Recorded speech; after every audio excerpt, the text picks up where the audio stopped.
Hello, magandang araw mga kababayan, Luzon, Visayas, Mindanao at sa mga kababayan nating OFW. Ang iyong likod, Kuya Marley PH, mga kababayan, ito na naman tayo ngayon. No? At ating natunghayan na naman ito ngayon mga kababayan, isang doktor, mga kababayan, ng PGH, nagsasalita na mga kababayan tungkol dito, sa mga lumalapit sa kanya ng may mga sakit mga kababayan, subalit wala pong maibigay. Ano pong mga sinasabi? Na mayroon na daw magandang ginagawa ang administration ngayon mga kababayan. Bongbong Marcos ang sinasabi sa kanyang suna ay marami na raw ang pwedeng magbenepisyo dyan. Subalit ngayon mga kababayan, eto na nga po mga kababayan, matutunghayan natin ang sinasabi nitong doktor mga kababayan ng nagsasalita dito. Okay, pakinggan natin mga kababayan. Yan. Mga kababayan ko, sa 15 taon akong nanungkulan bilang chairman ng PGH Cancer Institute.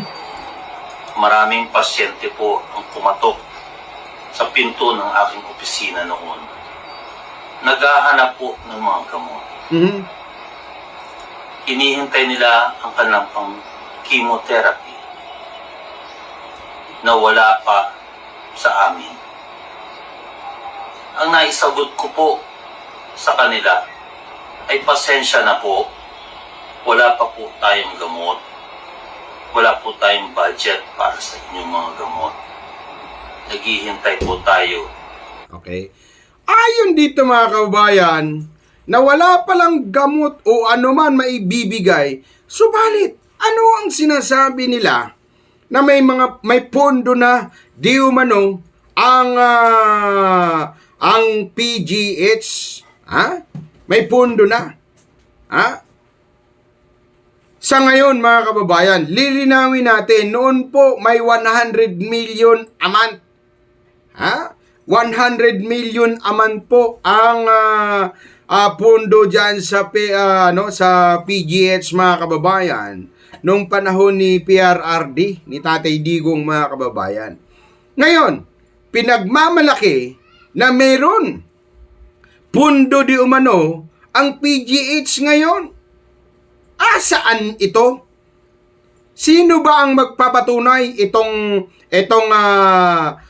doktor ba na nagsasalita na wala? O sino ba talaga ang paniniwalaan natin? Yung nagsasabi, yung nagdidibang na meron, yung nagsasabi na parang kasinungalingan lamang, o dito tayo maniniwala mga kabayan? Tuloy natin. Wala po kaming magagawa. Mahirap po tayo na bansa. Sa mga pangyayari po ngayon sa ating lipunan, lahat ng nakikita natin, mali po pala ang aking mga sinabi noon. Hindi po pala wala tayong pera bilang bansa. Tama. Mayroon po tayong pera. Nasa bulsa po ng mga taong walang konsyensya. Tama po. Sana po Nasa tao po na walang konsyensya, which is ito mga politiko. Wala kayong konsensya. Mahiya naman kayo. Ito na, sinasabi natin. Mahiya naman kayo. Sabi ng Pangulo yun O mahiya naman kayo. Na maraming dumudulog na mga kababayan natin na may mga sakit. Subalit, wala po talaga pala. Okay? So maliwanag tayo mga kababayan. Tuloy natin ang kwento. Dahil dito napunta na ito sa corruption mga kababayan.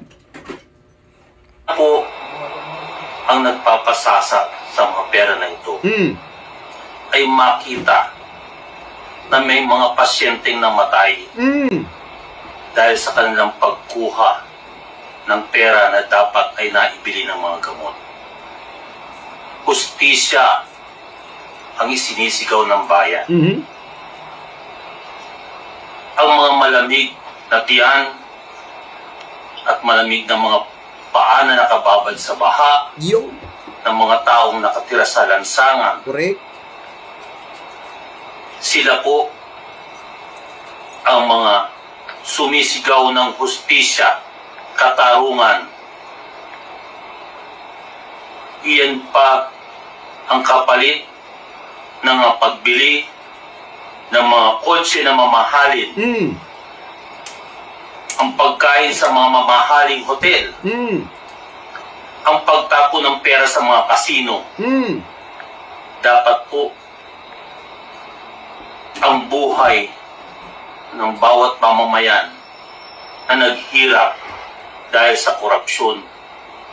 Tama po, mga kababayan. Tama ka, doktor, na ito dapat hindi kayo mananahimik.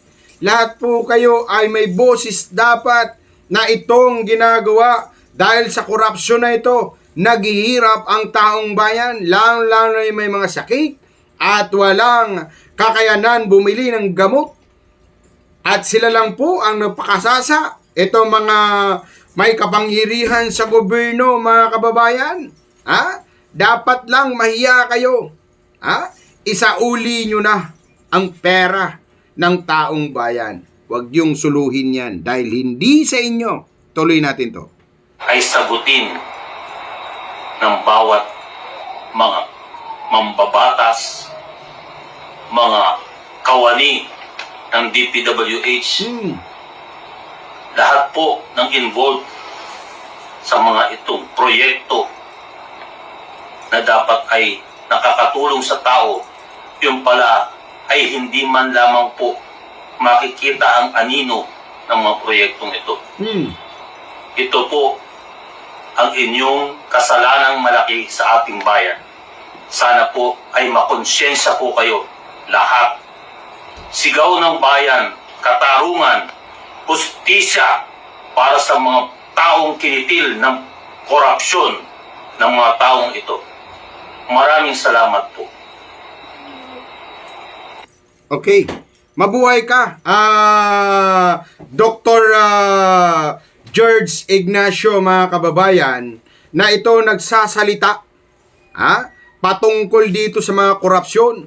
Hindi sana maraming mamamatay na kababayan natin kung ito itong mga pera na pinagnanakaw lang na mga taong walang hiya sa ating bansa, mga kababayan. Okay? Binabanggit na ni doktor na itong House of Representative.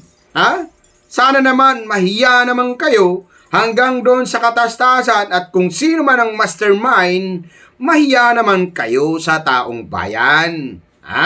Saper po, saper na saper po ang ating mga kababayan na sa laylayan. Unang-una, yung walang pambili ng gamot, mga kababayan. Okay? Mga kababayan, sana po palike, share, and subscribe sa mga hindi pa. Support na rin, mga kababayan, sa mga sulit nating Duterte supporters. Thank you so much sa inyo lahat, sa mga nanonood. Maraming salamat sa inyo. Okay? Ang iyong lingkod, Kuya Marley Pitts. I love you all, guys!